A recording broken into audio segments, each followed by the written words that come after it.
Kembali lagi dengan saya Kali Masada dan hari ini saya akan menjelaskan ke teman-teman mengenai gaji naik tapi kenapa selalu minus di akhir bulan. Jadi saya pernah berada di posisi teman-teman di mana saya menganggap bahwa karir saya naik, gaji saya bertambah. Tapi kok hidup saya di situ-situ aja. Hidup saya begitu-begitu terus. Dan ada kecenderungan malah akhir bulan saya minus. Padahal saya udah merasa ya teman-teman, saya melakukan yang namanya penghematan. Dan kalau teman-teman juga merasakan hal tersebut dan teman-teman juga on the same page dengan saya dulu, saya akan mengajari ke teman-teman gimana sih caranya kita nggak hanya mengelola gaji, tapi kita breakdown dulu alasan mengapa gaji kita naik tapi hidup kita begitu-begitu aja dan solusi apa yang harus teman-teman lakukan. Karena jujur setelah saya menerapkan solusi tersebut, hidup saya menjadi lebih baik dan akhirnya gaji saya nggak minus tapi endingnya jadi plus. Dan saya masih memiliki surplus itu untuk saya investasikan dan mengkompoundingkan kekayaan saya. Nah, ada data yang menarik dari Goodstep. Ya, menurut Goodstep, 70% dari orang di Indonesia itu tidak memiliki tabungan. Jadi kalau teman-teman punya di rekening BCA-nya itu 10 juta, punya 20 juta, kamu belongs ke 30% orang yang berhasil ya. Berhasil ngapa? Berhasil menabung. Karena faktanya ya 70% orang di Indonesia itu hidup hari ke hari. Paycheck to paycheck. Itulah mengapa mereka bilang mereka ini merasa hidup dalam rat race. Mereka merasa hidup gaji ke gaji ya. Jadi mereka merasa gaji bulan ini ya untuk hidup bulan ini. Mereka merasa bahwa mereka nggak bisa berkembang keadaan finansialnya karena di situ-situ aja ya. Ya, jadi ini data dari Goodstead, memang 70% orang di Indonesia itu tidak memiliki tabungan. Lalu mengapa hal tersebut bisa terjadi? Karena suatu permasalahan itu selalu memiliki suatu alasan yang kuat. Jadi ada dua hal yang melatar belakangi. Mengapa teman-teman ini gajinya terasa naik, tapi hidupnya itu tetap di situ-situ aja. Pertama, itu adalah lifestyle inflation. Oke? Dan yang kedua, itu adalah economic inflation. Lifestyle inflation ini terjadi ketika teman-teman ini gajinya naik, tapi pengeluaran kamu juga naik. Itu pun sebenarnya juga bukan suatu masalah. Itu adalah teori ekonomi modern. Di mana ketika kita mendapat uangnya lebih, ya kita mau spending lebih banyak. Yang mana itu pun sebenarnya hal yang normal ya. Tapi kalau kita mau take to the next level, ya kita harus bersikap untuk tidak normal. Saya tahu ya di luar sana ini banyak sekali ya teman-teman gaya hidup ya seperti yang diajarkan oleh Elizabeth Warren ya. Di sini dijelaskan ya 50% uang kamu habiskan untuk kebutuhan ya, membayar kontrakan, kemudian untuk biaya makan, biaya transportasi. Kemudian 30-nya, oke, itu untuk kemauan. Kamu pengen jalan-jalan, kamu pengen beli mobil baru, beli gadget baru, dan 20%, oke, itu untuk tabungan slash investasi. Oke. Kalau kamu punya duit seperti ini, kamu punya gaji 10 juta setiap bulannya, oke, 5 juta itu untuk kebutuhan, untuk bayar kos-kosan, bayar listrik, dan lain sebagainya. 3 jutanya ya bisa kamu spendingkan untuk kamu seneng-seneng, ke bioskop, kemudian nonton konser, ya beli sepatu baru, dan lain sebagainya. 2 jutanya untuk investasi. Nah, kecacatan dari model ini adalah kalau teman-teman penghasilannya udah tambah banyak, oke? Kamu 10 juta nih, kamu misalkan baru jadi pegawai baru ya setelah selesai magang, kamu fresh graduate, kamu dapat 10 juta. Oke. Kind of make sense ya buat teman-teman spending 50%-nya atau 5 jutanya itu. Tapi kalau kamu udah diangkat jadi manajer, oke? Gaji kamu tuh 50 juta sebulan. Apakah make sense ya bagi kamu untuk spending 25 juta setiap bulan? Ya make sense kalau kita tingkatin juga ya keinginan kita, tingkatin standar hidup kita. Itulah kenapa kita ngomong ada yang namanya lifestyle inflation. Punya duit tambah banyak, kamu spendingnya juga tambah banyak. Lalu sampai kapan ya? Misalkan kamu punya duit ya, kamu udah jadi direksi, gajimu jadi 100 juta ya. Apakah kamu akan spending teman-teman 50 juta setiap bulan? Kamu tinggal di mana itu 50 juta? Makan di mana? Spending di mana? Makanya udah tidak masuk akal bagi saya pribadi bahkan dengan penghasilan yang saya miliki dari capital gain investasi, dari dividen yang saya dapatkan di semua lini bisnis yang saya miliki untuk spending 50% setiap bulannya. Bahkan saya hitung-hitung ya, biaya hidup saya ditambah keinginan ya saya, istri dan juga anak itu bahkan udah kurang dari 5% setiap bulannya. Oke, jadi kalau teman-teman ya gajinya meningkat tapi dengan standar ya 50 30 20 seperti yang dimiliki ya disarankan oleh Elizabeth Warren, yaitu teman-teman yang ada mengalami yang namanya lifestyle inflation. Ya dulunya mungkin naik motor Beat ya, kemudian naik motor Ninja ya, naik motor BMW dan lain sebagainya. Itu lifestyle inflation. Yang mana itu menyebabkan teman-teman merasa bahwa oke, gajinya bertambah secara nominal karena spendingnya juga bertambah, endingnya in the end of the day kamu minus juga. Kamu bisa menerapkan ya metode seperti pay yourself first, di mana kamu meninggalkan ya atau kamu meninggalkan kebiasaan ini.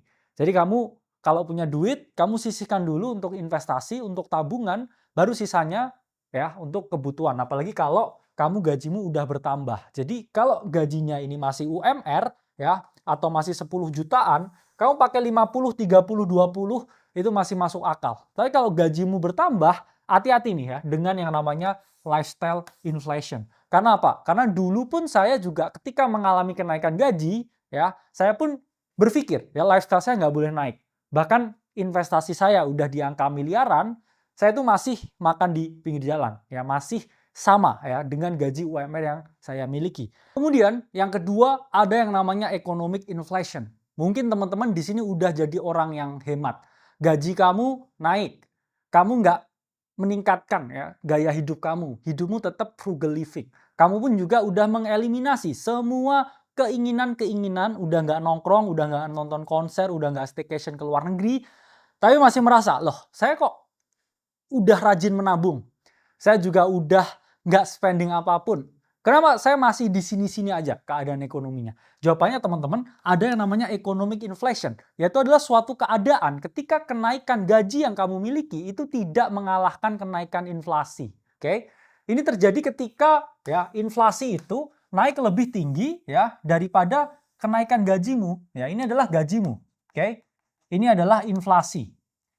Teman-teman harus tahu ya bahasanya, ketika ada inflasi, ketika terjadi inflasi 5%, itu berarti ditranslatekan harga barang dan jasa itu naik sebanyak 5%. Kalau misalkan inflasinya ini 5%, tapi gajimu cuma naik 3%, ya kamu pasti di situ-situ aja. Meskipun ya gajinya ini ya kemudian kamu save, ya kamu saving, kamu simpan terus, kamu udah punya banyak ya rekening di tabungan. Tapi ketika itu ada di bawah nilai inflasi, yang mana iya kalau kamu hanya menggunakan tabungan di bank biasa, ya kamu jelas tidak mengalahkan yang namanya inflasi. Sehingga buying power kamu semakin lama itu semakin menurun, kamu udah ngerasa hidup frugal, kamu menabung sebanyak itu, dan tiba-tiba lihat brosur harga rumah, kamu kaget. Ternyata semahal ini rumah. Bahkan saya nggak mampu, padahal saya udah 20 tahun kerja, 20 tahun menabung. Karena apa? Selama 20 tahun kamu tarik ternyata inflasinya tuh udah ratusan persen. Ya, meskipun kamu udah naik nih dari pegawai biasa ke manajer ke direktur. Terus kamu mikir, waduh aku direktur kok aku nggak bisa beli rumah. Dan itu yang sering terjadi. Karena teman-teman harus memperhatikan. Ya, ini ada data ya dari Datanesia, bisa teman-teman lihat, di mana kita ini balapan. Dan ada kecenderungan ya di beberapa tahun tertentu nilai inflasi itu jauh lebih tinggi dibandingkan kenaikan gaji, kenaikan upah. Sehingga teman-teman kamu itu dihantui dengan sesuatu yang namanya inflasi, sehingga mau nggak mau kamu itu harus melakukan yang namanya investasi. Jadi di sini saya itu nggak menodong ya teman-teman, kamu harus investasi dan lain sebagainya. Tapi kamu itu hanya mengalahkan inflasi ya. Investasi itu bukan sesuatu yang sifatnya agresif ya. Kemudian beli apa ya terus jadi kaya raya, enggak. Tapi kamu tuh harus melindungi nilai ya yang kamu miliki. Entah itu kamu beli properti, entah itu kamu beli emas, kamu beli kripto, kamu beli saham. Itu adalah suatu bentuk perlindungan terhadap daya belimu yang semakin lama itu semakin menurun. Jadi kalau teman-teman bekerja dan punya gaji ya yang ngepas naik dikit-dikit, kamu akan merasakan ya harga kopi di gerai kopi itu akan setiap tahunnya ya itu akan semakin mahal.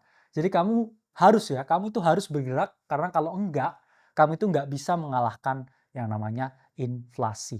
Kemudian teman-teman harus memahami yang namanya time value of money. Jadi ini ada grafik ya dari Wikipedia di mana teman-teman bisa melihat ya ini oke, sumbu vertikal ini adalah nilai uang, sementara di sini ya sumbu horizontal ini adalah waktu. Over long period enough of time, teman-teman harus memahami nilai uang itu tidak sama. Saya mending terima 1 juta sekarang daripada terima 1 juta 1 tahun lagi. Mengapa? Karena 1 juta 1 tahun lagi itu nilainya itu tidak sama seperti 1 juta sekarang. For your information, 1 juta sekarang itu nilainya jauh lebih tinggi daripada 1 juta setahun mendatang. Ya misalkan ya, kita throwback 10 tahun yang lalu dengan uang 100.000, teman-teman jajan ke Indomaret itu bisa 1 kresek menu dengan uang 100.000.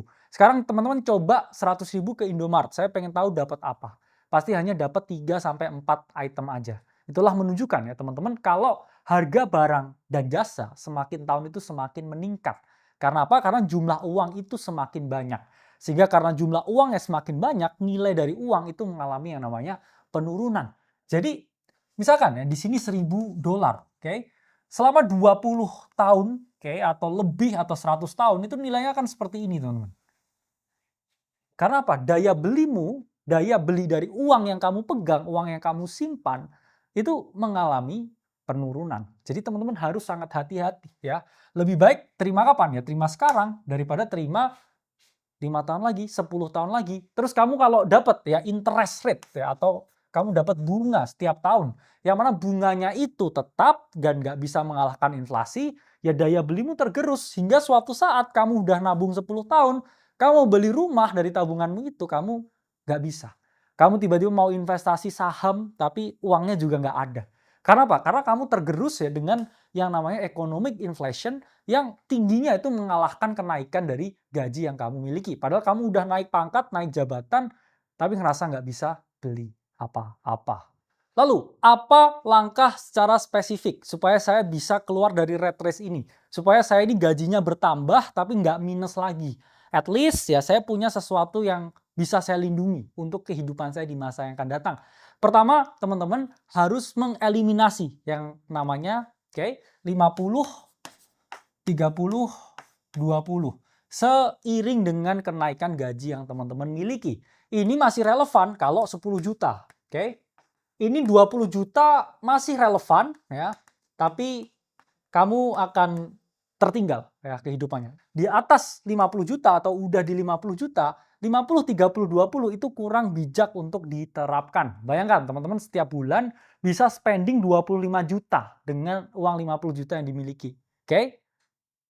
Terus bisa punya kemauan sampai 15 juta. Menurut saya ya, itu akan sangat lama kamu mencapai yang namanya kebebasan finansial ya, atau kamu bisa dalam keadaan yang lebih bagus lagi. Karena ya saya pun juga tahu ya dulu ketika pendapatan saya segini, saya spending tuh sebulan yaitu di bawah 10 juta. Saya pas-pasin ya. Pas-pasin gimana biar habis di 8 juta aja. Maksudnya nggak lebih dari 8 juta. Oke? Sehingga kamu harus paham ya ketika kamu udah bebas ya dari angka 10-20 juta, kamu harus menggunakan suatu metode yang berbeda. Metode yang mana kamu mendulukan yang namanya investasi dan juga saving. Tapi saving bukan di tabungan, tapi di instrumen-instrumen risk-free rate yang mana setidaknya ya dia harus mengalahkan nilai inflasi. Lalu langkah yang kedua, sesuai dengan tangga pertama di Tenak Uang, teman-teman harus memiliki 10 juta di rekeningnya. Dan harapannya ya 10 juta itu setiap bulannya itu nilainya harus bertambah. Alias teman-teman harus menyisihkan dana darurat. Memang sebelumnya saya sudah menjelaskan ke teman-teman bahwa ada yang namanya time value of money. Dan over long enough period of time, nilai uang itu akan mengalami penurunan. Tapi teman-teman tetap bisa ya berinvestasi di beberapa aset yang relatif aman seperti reksadana atau obligasi untuk menaruh teman-teman memiliki dana darurat. Supaya ya teman-teman nggak tergerus nilainya seiring dengan berjalannya waktu, tapi dana tersebut tetap liquid dan dana tersebut juga relatif lebih aman. Kemudian, seiring dengan berjalannya waktu, berjalannya bulan, teman-teman harus menggunakan yang namanya growth allocation models. Atau jumlah uang dan juga dana darurat yang teman-teman miliki, itu slightly over time harus bertambah nilainya. Jadi growth allocation model itu bisa teman-teman hitung ya dengan uang rasio atau uang perhitungan setiap bulannya, gaji dikali persenan tabungan. Misalkan, teman-teman di sini memiliki gaji 100 juta. Oke? Dan teman-teman merasa bahwa persenan untuk tabungan itu ideal misalkan ya 25%. Oke? Artinya apa? Ya teman-teman, setiap bulan itu harus menabung kurang lebih 25 juta.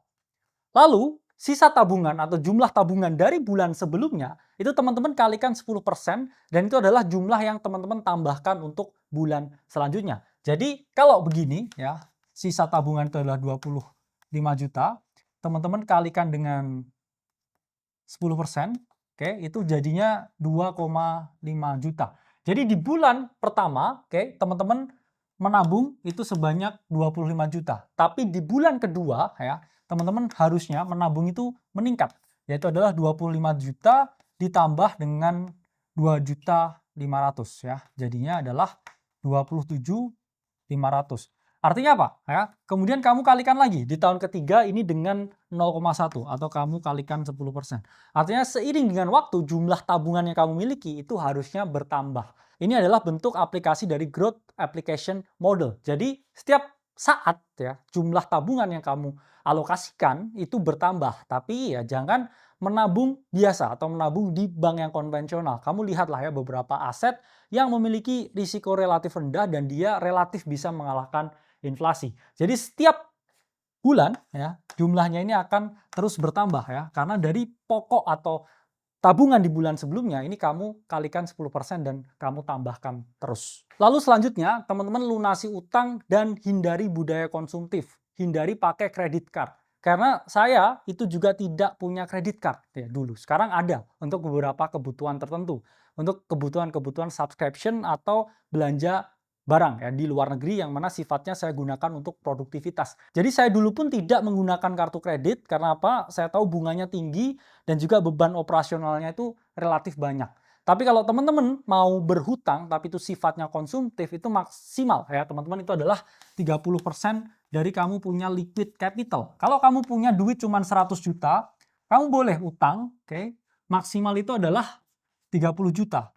Tapi ya 30 juta ini bukan utang untuk beli kendaraan, bukan utang untuk membeli MacBook baru untuk main-main atau utang membeli HP baru. Ini ya utang yang kamu gunakan ya untuk sesuatu yang sifatnya produktif, bukan konsumtif. Tapi ya teman-teman harus paham ya, utang yang produktif pun ini juga memiliki risiko dan banyak sekali ya di Indonesia ini UMKM yang mengalami default atau gagal bayar ya. Padahal mereka ini juga melakukan hal yang benar atau mereka ini maunya kredit ya untuk ekspansi usaha, namun karena ada economic downturn akhirnya mereka gulung tikar dan mengalami penurunan usahanya. Jadi teman-teman harus hati-hati dengan utang yang produktif. Kalau utang konsumtif itu menurut saya pribadi yaitu hukumnya haram atau tidak boleh dilakukan. Kalau teman-teman mau segera mencapai yang namanya kelonggaran finansial ya. Saya ngomong kebebasan tuh agak panjang. Setidaknya kita ngomong kelonggaran finansial.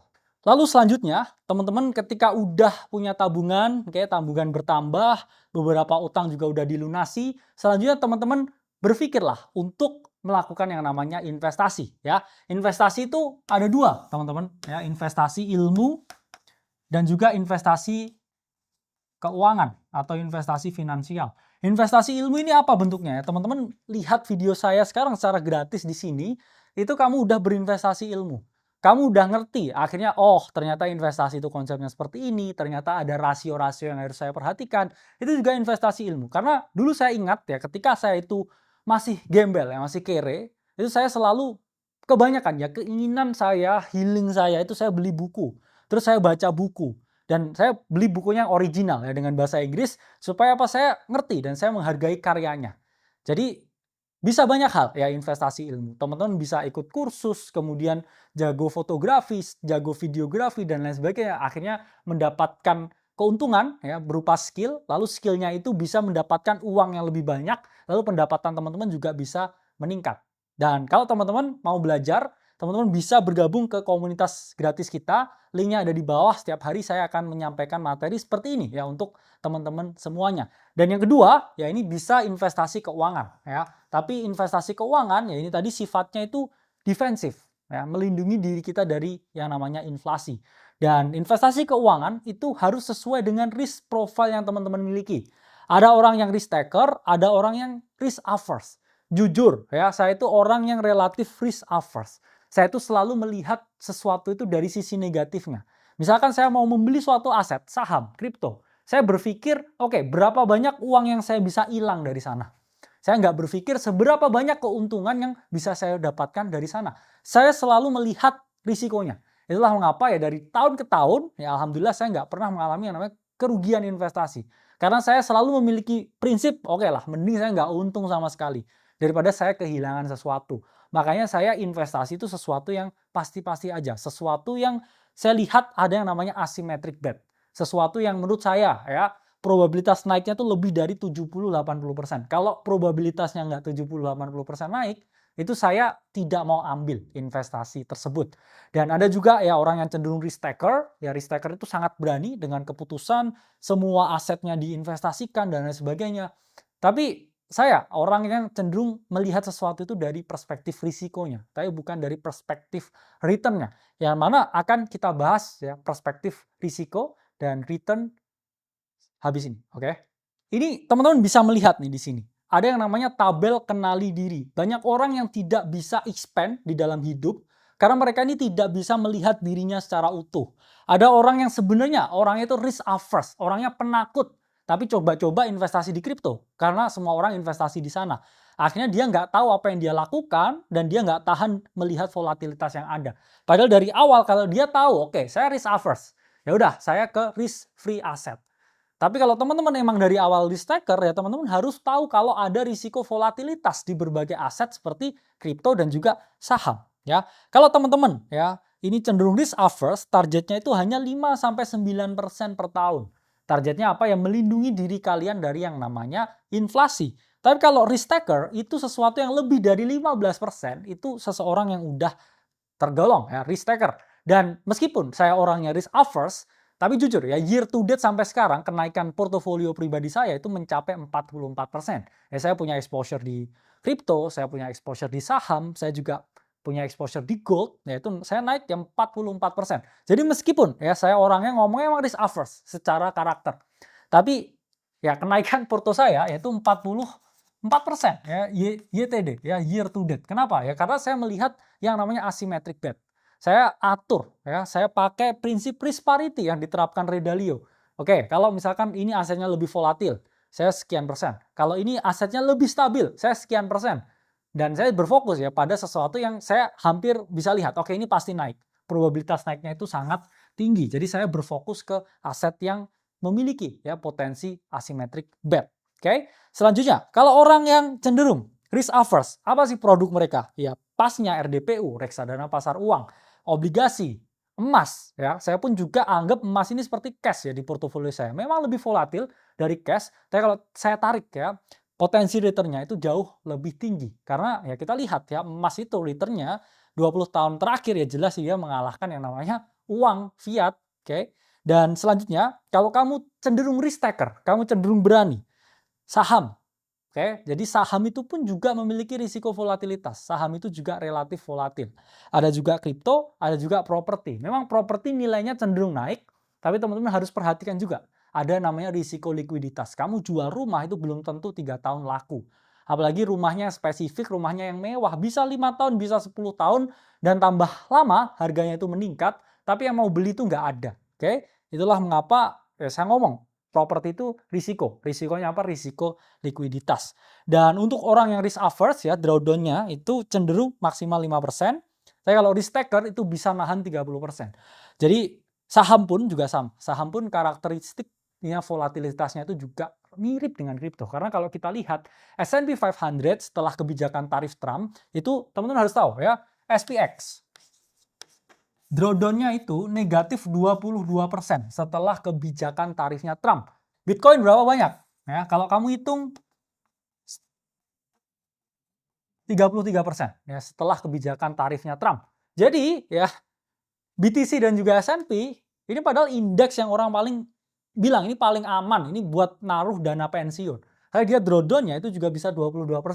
Jadi kripto ya, yang mana Bitcoin dengan S&P, yaitu volatilitasnya itu juga sama-sama tinggi. Jadi teman-teman harus lupakan ya konsep, oke saya investasi di indeks saham itu relatif nggak volatile. Enggak, itu juga sama volatilenya. Oke. Dan fokusnya kalau orang risk averse itu untuk stabilitas ya. Mereka biasanya udah kaya, mereka mau melindungi kekayaannya. Tapi orang yang risk taker fokusnya itu untuk ngejar growth. Dia portonya ya mau nggak mau itu harus berkembang lebih banyak. Dia harus jadi lebih kaya.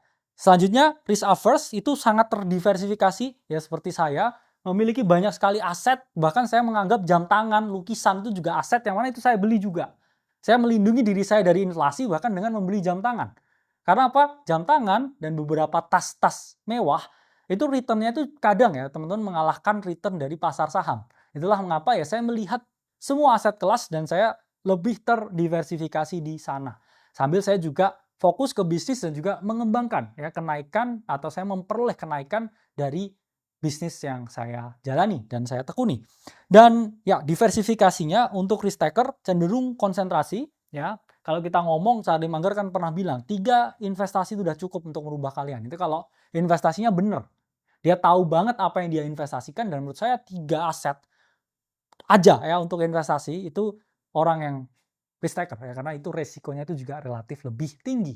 Oke, selanjutnya kita akan mencoba mensimulasikan kira-kira oke nggak sih sebenarnya return investasi saya dengan risiko yang saya ambil dan dengan karakter saya yang risk taker atau risk averse. Jadi teman-teman ya itu harus melihat semua itu secara matematis. Dan kalau kita ngomongin investasi, hal pertama yang harus kita perhatikan ya ada 2 komponen, yaitu adalah return kamu dapat berapa potensinya dan 2 adalah risiko yang saya tanggung berapa banyak. Pertama kita akan mencoba ya teman-teman menghitung yang namanya return terlebih dahulu. Nah, expected return atau tingkat potensi return yang kita dapatkan itu dihitung menggunakan rumus ya ERP atau expected return. Jadi ERP yaitu singkatan dari expected return portfolio. Atau kita ini kira-kira ya expect dapat berapa sih dari portofolio yang kita miliki dengan kombinasi tertentu. Yang mana ya, oke ini saya tulis lagi ya, ERP itu adalah expected return portfolio. Jadi kira-kira saya ini berinvestasi ini saya dapat berapa banyak returnnya, oke? Dan kemudian ada W. Apa? W itu? W itu adalah weight. Weight itu apa sih bahasa Inggrisnya, bahasa Indonesianya? Weight itu bahasa Indonesianya itu adalah beban, adalah bobot. Nah, misalkan teman-teman investasi 100 juta ya, 100 juta itu adalah 100%. Teman-teman masuk ke saham 20%, masuk ke obligasi 40%, masuk ke kripto 20%, yaitu adalah weight, itu adalah bobot, itu adalah beban. Berapa beban saham di portofolio kamu? Berapa beban kripto di portofolio kamu? Berapa beban obligasi di portofolio kamu? Oke? Dan kemudian di sini adalah R1 itu adalah expected return dari aset 1 ya. Jadi expected return portfolio itu dihitung menggunakan rumus W1 atau weighted 1 ya, weighted beban dari aset yang pertama dikali tingkat potensi return atau expected return dari aset pertama ditambah ya weight 2 atau beban dari aset kedua dikali ya expected return aset kedua dan seterusnya. Jadi dengan begini ya kita bisa menghitung kira-kira kita dapat berapa banyak sih dari investasi yang kita lakukan dengan bobot tertentu. Oke, teman-teman kita langsung masuk ke contoh soal ya. Di sini kita bisa melihat ya pertama ada tingkat risiko atau profil risiko dari seseorang, kedua ada jumlah bobot sahamnya, dan ketiga ada bobot obligasi. Jadi ini skenario untuk orang yang hanya berinvestasi di 2 jenis kelas aset, yaitu investasi di saham dan juga investasi di obligasi. Dan kemudian di sini dijelaskan ya return ekspektasi dari risk profile yang ada dan tingkat risikonya ya. Ada yang rendah, ada yang sedang, ada yang tinggi. Orang yang risk averse ya risikonya itu rendah, moderate itu sedang, risk taker itu tinggi. Dengan kalau ya risk averse di sini bobotnya untuk saham 20%, obligasinya 80% karena dia merasa bahwa obligasi itu lebih aman daripada saham. Kemudian ada orang yang moderate, oke, ini main 50-50 karena ada juga ya teorinya John Bogle itu 60% dan juga 40%. Jadi mirip ya teori yang relatif moderat. Dan risk taker ya ini orang yang cenderung dia lebih berani. Jadi risiko atau bobot sahamnya di sini 80% dan bobot obligasinya adalah 20%. Misalkan teman-teman di sini ada asumsi kalau saham ya ekspektasi return itu 14%, standar deviasi 20%, obligasi ya potensi returnnya itu adalah 6% dan standar deviasi 5%. Kemudian dijelaskan juga ya korelasi antara saham dan obligasi itu adalah negatif 0,2. Jadi artinya apa? Korelasi dua aset yaitu kadang kita bisa lihat ya secara hubungan statistik dia kira-kira berhubungan atau tidak. Oke, jadi di sini ditanyakan ya berapa kira-kira expected return dari portofolio kalau orang ini adalah risk taker. Dengan skenario soal tersebut kita akan menghitung ya expected return dari orang yang cenderung ya risk taker ya. Jadi di sini bisa kita lihat weight ya atau bobot dia investasi di saham itu adalah 80% ya. Berarti di sini adalah 0,8. Oke. Dan kemudian ya untuk weight dari obligasi ya itu adalah 20% atau di sini kita bisa hitung ya 0,2. Dan kemudian expected return oke, itu adalah 14%. Dan expected return dari obligasi di sini nilainya adalah 6%. Nah, oke, langsung kita hitung ya untuk expected return ya portofolio itu W1-nya berapa teman-teman? Weight dari saham itu 0,8 ya. Dikali dengan expected return 1. Expected return dari saham 14%, berarti dikali dengan 0,14 ya. Lalu ditambah ya dengan bobot atau weight 2 dari obligasi itu adalah 20%, 0,2 dan dikali ya teman-teman dengan expected return-nya berapa? 6% berarti 0,06.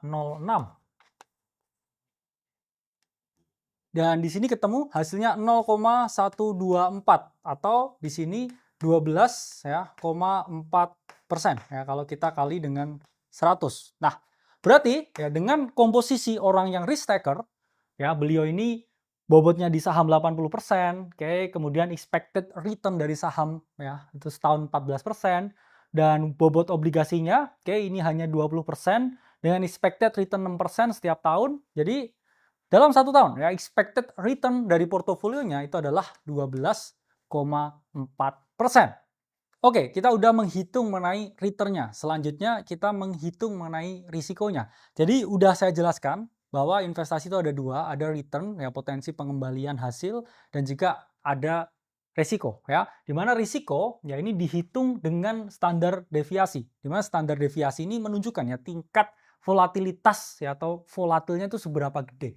Semakin tinggi ya teman-teman nilainya di sini standar deviasinya itu menunjukkan bahwa aset tersebut itu semakin volatile.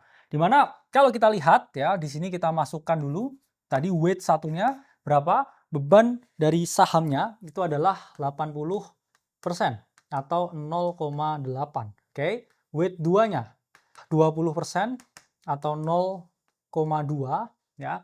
Kemudian kita masukkan juga ya standar deviasi dari saham itu adalah 20% dan kemudian kedua standar deviasi dari obligasi itu adalah 5%. Di situ juga ada nilai P atau nilai P ini dibaca dengan rho. Ini adalah menunjukkan seberapa mirip sih pergerakan dari kedua aset tersebut. Jadi kita di sini ya membandingkan kemiripan pergerakan harga saham dan juga obligasi yang mana di sini ya diketahui angkanya itu adalah negatif 0,2. Nah, selanjutnya kita hitung standar deviasi dari nilai portofolio ya. Di mana di sini weight 1 itu adalah 0,8 ya di pangkat 2. Kemudian kita kali ya dengan standar deviasi pertama ya dipangkatkan 2. Oke, lalu ditambah dengan weight yang kedua dikali dengan standar deviasi yang kedua. Lalu ditambah ya dengan 2 kali weight pertama kali weight kedua